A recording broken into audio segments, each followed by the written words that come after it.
communique beaucoup sur la défense, mais bon, évidemment, c'est un secret de polichinelle qu'il y a aussi de l'offensif. On parle un tout petit peu avant de l'intelligence artificielle. Et d'ailleurs, on confond souvent le terme intelligence, qui peut-être vient plus du terme américain pour dire renseignement, qu'une intelligence qui serait vraiment une intelligence artificielle, ou en tout cas on en est loin. D'après vous, ça va être quoi l'impact de l'IA sur le renseignement de manière générale?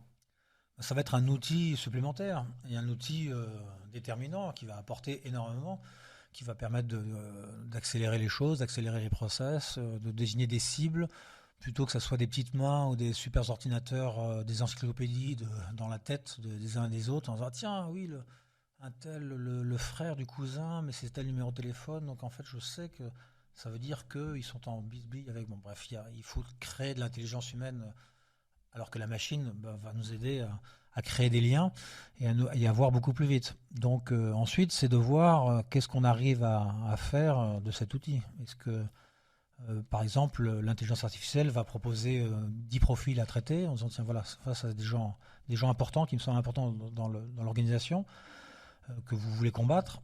Mais ensuite, il faut qu'il y ait une intelligence humaine qui discrimine ce que sort l'intelligence artificielle.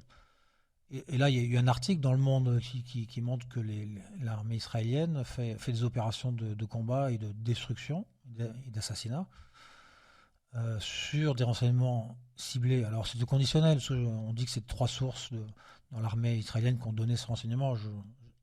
C'est quelque chose de grave, donc j'aimerais être sûr. Moi, je n'ai pas la capacité de recouper.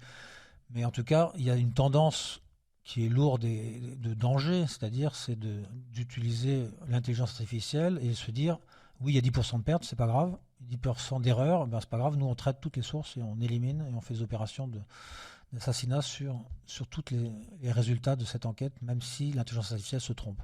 Donc là, si c'est vrai, c'est une mauvaise utilisation évidemment assez délicate de l'intelligence artificielle.